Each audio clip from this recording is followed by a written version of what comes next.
کے میں کیا کیا کہوں تجھے، لیکن رضا نے ختم سخن اس پہ کر دیا، لیکن رضا نے ختم سخن اس پہ کر دیا، خالق کا بندہ خلق کا آقا کہوں تجھے۔ آج کی یہ محفل جودھ پور کی سرزمین پر عظمت مصطفیٰ صلی اللہ علیہ وآلہ وسلم کے عنوان سے انعقاد پذیر ہے۔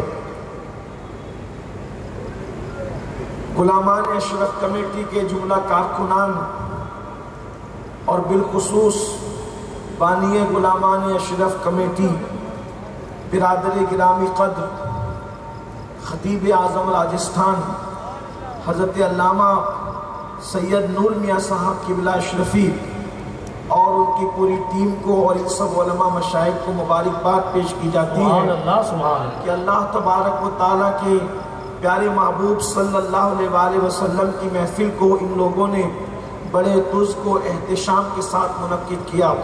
مجھ سے پیشتر آپ حضرات نے مجھ سے بہت بڑے بڑے علماء، خطبہ، دانشور، شعراء سب کو سماعت کر لیا ہے۔ مجھے نہیں پتا کہ آپ نے کس کس کو سنا، لیکن جب میری حاضری ہوئی حضرت سرکار مخدوم صاحب علیہ رحمہ کے شہزادے حضرت علامہ سید نیر میاں صاحب قبلہ کے ساتھ، تو اس وقت شیر راجستھان کا خطاب ہو رہا تھا۔ آپ نے سب کو سن لیا ہے۔ اب تھوڑی دیر میں بھی کچھ باتیں عرض کرنے کی سعادت حاصل کروں گا۔ اسی مناسبت سے آیہ کریمہ تلاوت کی گئی ہے، تیسرے پارے کی پہلی آیت مبارکہ ہے۔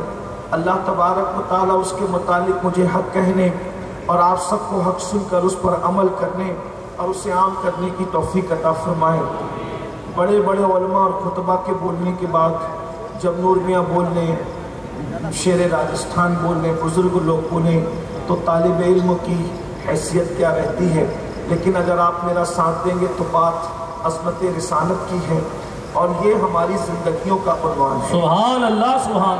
میں آپ سے چند منٹ ابتدا میں صرف آپ کی توجہ کا طالب ہوں۔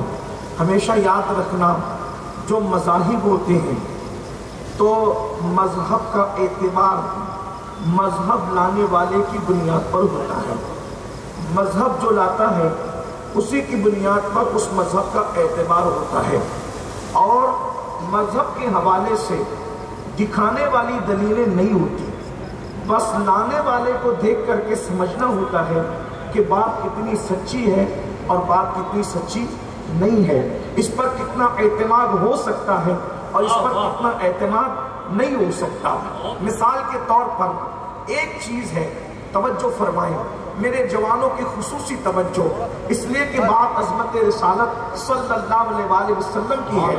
اگر کوئی بندہ ماہ رمضان المبارک کا چاند دیکھے اور چاند دیکھ کر وہ آ کر کے کہے کہ میں نے چاند دیکھا ہے، اور وہ بندہ جھوٹ بولتا ہو، تو بتائیں کہ کیا اس کی چاند دیکھنے کی بات کوئی قبول کرے گا اور اس پر کوئی روزہ شروع کرے گا یا اس پر کوئی عید منائے گا؟ نہیں منائے گا۔ اس کی وجہ یہ ہے کہ اس نے چاند دیکھا نہیں دیکھا۔ اچھا، یہ بات بھی کتنی یقینی ہے، ہر مذہب کا آدمی مانتا ہے کہ چاند موجود ہے، لیکن اس کے باوجود بھی دیکھا، پہلی شب کو چاند طلوع ہوا، یعنی 29 کا چاند ہوا یا 30 کو چاند ہوا، اس بات پر صرف چاند موجود ہے، سب کو یقین ہے، چاند موجود ہے، سب کو یقین ہے، اس میں کوئی فرقہ واریت نہیں ہے، اس میں کوئی مذہبی گروپ بندیاں بھی نہیں ہے، اس میں کوئی اختلاف بھی نہیں ہے، سب کا اطمینان ہے، یقین ہے، سب متفق ہے کہ چاند ہے۔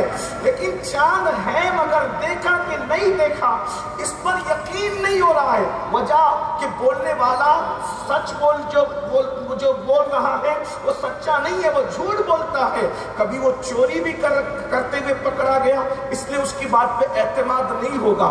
اسی طرح اس کی ماں شریف نہیں تھی، اس بات میں بھی اس پہ اعتبار نہیں ہوگا۔ اس کا ابا اچھا نہیں تھا، طرح طرح کی باتیں لوگ کریں گے۔ میں بہت لمبی چوڑی اگر چاند دیکھنے والے پہ بات کروں تو پھر میں آمینہ کی چاند پر کیا بات کر سکوں گا، لیکن اتنا ضرور آپ توجہ فرمائیں، اللہ اکبر، چاند دیکھا یا نہیں دیکھا، کردار کی بنیاد پر لوگ قبول کر رہے ہیں یا نہیں قبول کر رہے ہیں۔ لیکن اگر وہی بات سید نور میاں کہتے، وہی بات معین میاں کہہ دے، وہی بات مفتی صاحب کہہ دے، تو لوگ آنکھ بند کر کے اعتماد کر لیں گے کہ چاند دیکھنے کی گواہی دی گئی ہے۔ مجھے بتاؤ، اللہ اکبر، جس چاند کے وجود کا سب کو اقرار ہے، جب اس کے دکھنے نہ دکھنے کے ثبوت پہ کردار کو اتنا عمل دخل ہے، تو وہ خدائے وحدہ لا شریک جس کی ذات پر ہر ایک کو یقین نہیں ہے، ہر ایک اس کو مانتا نہیں ہے، کوئی لات کو مانتا ہے، کوئی حبل کو مانتا ہے، کوئی عزا کو مانتا ہے، کوئی کسی کو مانتا ہے اور کسی کو مانتا ہے، اور امتحان تو دیکھو اللہ کا امتحان تو دیکھو، سارے خدا نظر آ رہے ہیں، سارے خدا نظر آ رہے ہیں، دریا کو خدا مانا نظر آ رہا ہے، سمندر کو خدا مانا نظر آ رہا ہے، ستاروں کو خدا مانا نظر آ رہا ہے، پہاڑوں کو خدا مانا نظر آ رہا ہے، لیکن جو سچا خدا ہے وہی نظر نہیں آتا، اور جو نظر آتا ہے وہ خدا نہیں ہو سکتا، اور جو خدا ہے وہ نظر نہیں آتا۔ لیکن اللہ اکبر، ایسا چھپا ہے، ایسا چھپا ہے، ایسا چھپا ہے کہ سدرہ پہ رہنے والا جبریل بھی نہیں دیکھ سکتا، ایسا چھپا ہے کہ جو آدم کو آ کر کے بتائے کہ خدا ہے وہ جبریل بھی نہیں دیکھ سکتا۔ اب جبریل نہیں دیکھ سکتا تو پھر کون دیکھ سکتا ہے؟ اللہ اکبر۔ لیکن وہ خدائے وحدہ لا شریک نے اس دنیا کے گورکھ دھندوں کی کھلی ہوئی منڈی میں جب اپنی توحید کے پتے کے لیے کہ خدا ہے، ارے چاند نکل گیا ہے، اس کے لیے کردار اتنا بلند ہونا چاہیے منوانے کے لیے، تو خدا ہے، اللہ ایک ہے اور وہ آنے والا ہے۔ شیش کو بھیجا، اللہ ایک ہے وہ آنے والا ہے۔ نوح کو بھیجا، اللہ ایک ہے وہ آنے والا ہے۔ سب نے آ کر کے یہی کہا۔ میرے دادا مرشد حضور مفتی اعظم اسی فلسفے کو بیان کرتے ہیں، رسول انہی کا تو مجدہ سنانے آئے ہیں۔ سارے نبی کیوں آئے؟ سارے نبی کیوں آئے؟ کہتے ہو میلاد کیا ہے؟ میں نے کہا یہ میلاد کی خبر دینے تو 1,24,000 کم و بیش آئے تھے، ورنہ ان کا عنوان کیا تھا؟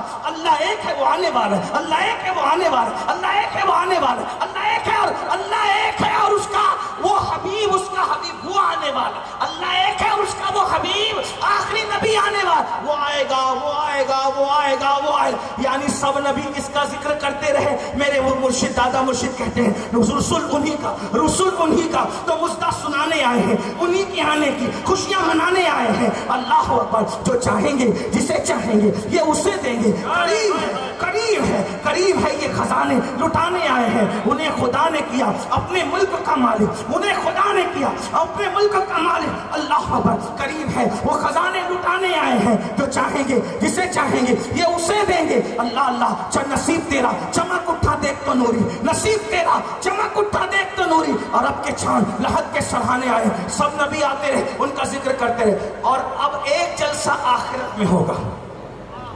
پہلا جلسہ سن لیا، ایک جلسہ آخرت۔ توجہ، اب توجہ، توجہ، شاید بات اینڈ کو پہنچے آپ، کیونکہ کہیں نہ کہیں تو ختم کرنا پڑے گا، کہیں نہ کہیں تو رکنا پڑے گا۔ اللہ اکبر، ایک جلسہ آخرت میں ہوگا، ایک جلسہ آخرت میں جلسہ ہوگا، اس کو محشر کہتے ہیں۔ اور ایک بات آپ کو بتاؤں، جنت کا فیصلہ بہت نازک موڑ پہ بات آ گئی ہے، اگر سمجھ سکو تو سمجھنا، نہیں سمجھ سکو تو کم سے کم علماء سے پوچھ لینا، غور فرمائیں۔ اس لیے کہ باب مدینۃ العلم سے دل کے تار جڑے ہیں اور اس میں بیچ میں وسیلہ سرکار غوث اعظم ہے۔ توجہ آپ کی، غور کریں، دھیان فرمائیں، توجہ فرمائیں۔ آخرت میں جلسہ کس لیے ہوگا؟ تو کچھ مولوی صاحبان کہتے ہیں کہ آخرت میں جو جلسہ ہوگا وہ جنتی اور جہنمیوں کے فیصلہ کرنے کے لیے ہوگا۔ میں نے کہا فیصلہ تو کہیں بھی ہو سکتا ہے، فیصلہ تو، اور پہلی بات تو فیصلہ ہو چکا ہے، حدیث صحیح ہے میرے پاس، اس کی دلیل ہے، قلم خشک ہو گیا، جنتی جنت میں جانتے سب، تو پھر یہ محشر کیوں ہے؟ تو فیصلے کے لیے توجہ کریں، فیصلے کے لیے میدان نہیں ہوتے، فیصلے کے لیے کمرے ہوتے ہیں۔ اسی لیے دنیا کی جتنی عدالتیں ہیں، دنیا کی جتنی عدالتیں سب کمروں میں ہیں، میدان میں کوئی عدالت نہیں۔ ایک کیسی